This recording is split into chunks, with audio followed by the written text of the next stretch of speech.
wasn't really scared till the second time I fell.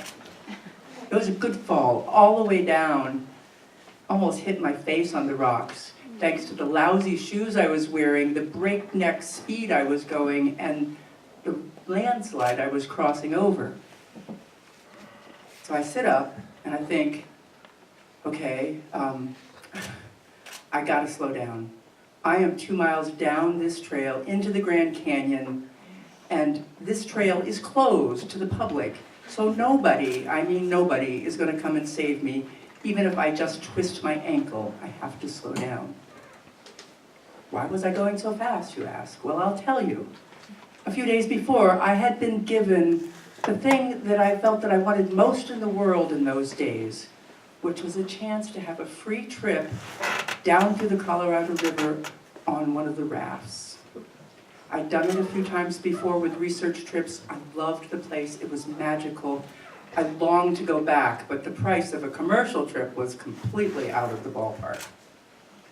So they offered me a free trip, and they offered me a chance to ride the helicopter down to Phantom Ranch. You see, I worked for the Park Service in the summer, but to ride the park helicopter down to the ranch to meet the boats, because I was rendezvousing sort of in the middle of the canyon. There's no roads that go there. You have to walk or raft or helicopter to get there. This is great. Yes, I'd love to take the helicopter ride. I could skip that 14 and a half mile walk any day. So I'm up at the North Rim. I've packed my bag. I have my little hush puppies because, you know, I'm going on a river trip, not a hiking trip. And I'm just kind of visiting with my summer friends I haven't seen all winter, and the word comes down to me that the helicopter is broken and it won't be flying tomorrow. And if I want to get on the trip, I can still go, but I gotta walk. Okay. It's 2 hours before sunset. I know how long it takes me to walk that trail, and I'm not a particularly fast walker in general. I can't do it tomorrow between when I start and noon. I have to meet the boat at noon. And that was the first time I thought, I just can't do this. This is impossible. But it was a river trip for free. I've got to do it. I went and found the rangers who were working. Oh, I forgot to tell you, the trail was closed because of lots of landslides and rocks all over it. So I went and found the trail rangers, and they told me, oh yeah, you can get through, just pick your way over the little landslides. It's just not good enough for the public. Okay, I can do it. I get a ride to the trailhead, and I take off down that trail. I should put in a thing that the trails at Grand Canyon are not like the trails in the White Mountains. They're a shallow enough grade and wide enough that mules can make their way up and down.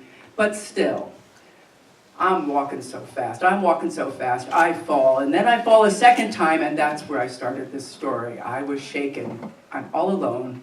It's starting to get, not dark, but less light. And I have another 3.5 miles to go to my friend's cabin who live at a ranger station where I'm going to spend the night and finish tomorrow. Okay. Calm down, keep walking, much more modestly, but I'm walking because I want to get as far as I can before dark falls. I have not walked into the canyon after dark ever before, even though I'm a night walker.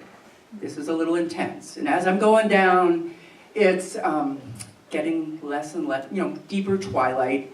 The cliffs are reaching thousands of feet above me. It's a narrow canyon, so they're on both sides. They're beginning to just be dark shapes against the sky. I think of the gates of Mordor at moments. I'm just going down, down, down, down. Finally, I get to the Red Wall Limestone. The Red Wall Limestone is a cliff of 500 feet, almost everywhere throughout Grand Canyon.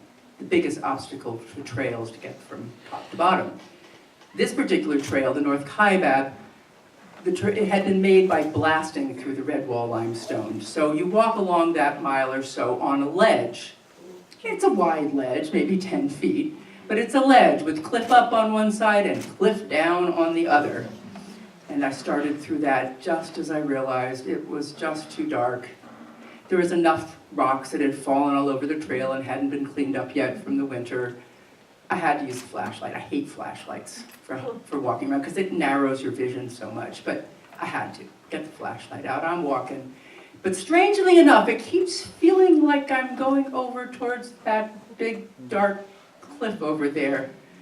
Okay, I took the flashlight, walked back over to them, kept trying to stay away from it, but I kept ending up feeling just way too close for comfort near that 500-foot cliff. No wall or anything, you know. Finally, I stopped and kind of was shaken, and it was maybe the second time I thought, I'm not sure I can do this. But it was a river trip. So I came up with a plan. I put one hand on the up wall here to my right, and my flashlight in the other, and even though it still felt scary to feel that huge, dark emptiness pulling at me from the side, I kept saying, if I'm touching the up wall, I won't be walking over the cliff. If I'm touching the up wall, I can't walk over the cliff until I finally made it out of the red wall. Well, as hikers do, I sat down to take a break, get my breath from the intensity of it, turned off the flashlight to just enjoy the night sounds of Roaring Springs is now 1,000 foot below us, but we can hear it. I've come down 3,000 feet in elevation. This is good. A couple more miles to get where I'm going, I think. And when I stood up from my snack and drink and rest, I turned on the flashlight and nothing happened. Nothing at all, no matter how many times I fiddled or shook or even carefully took it apart in the dark, no flashlight. This time I really thought, I can't do this. This is impossible. I can't do this. There's rocks all over the trail. I can't see my feet. That's how dark it was. Sort of like I can't see all of you.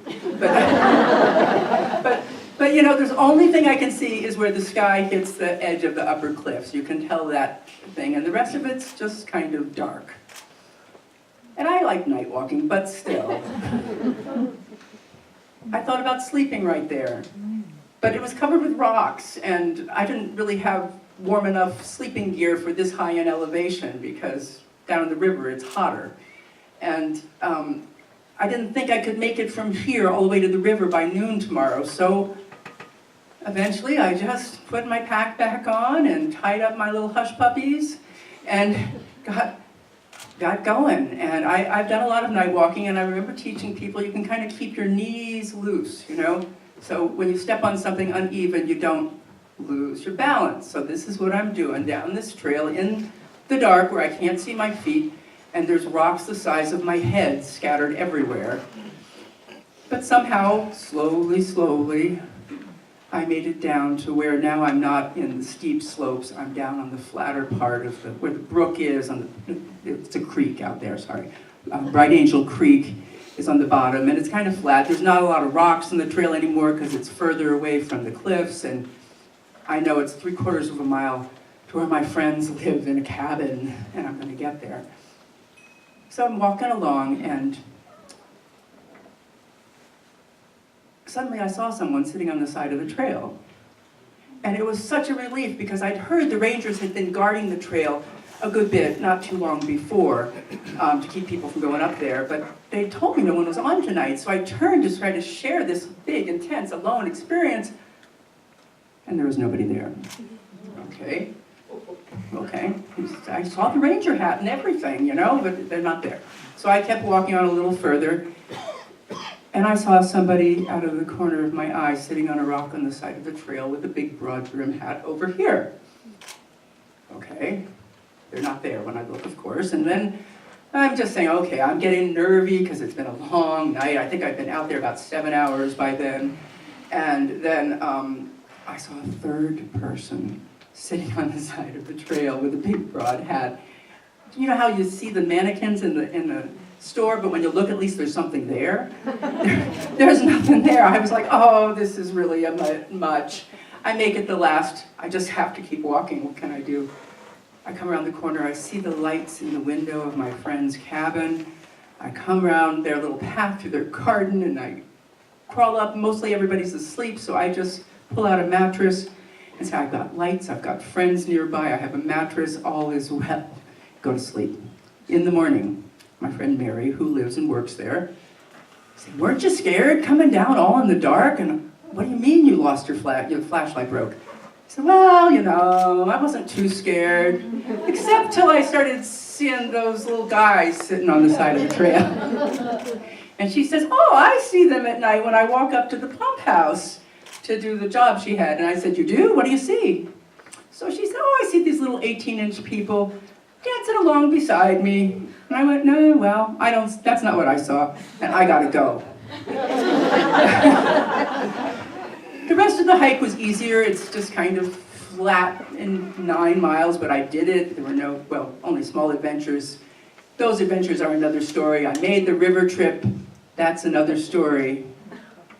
But I will tell you that a few years later, I came across a book by this woman who said she could see fairies. And I saw there was a chapter on Grand Canyon. And when I read it, she described 2 kinds of fairies. One were 18-inch tall little people that dance along beside you.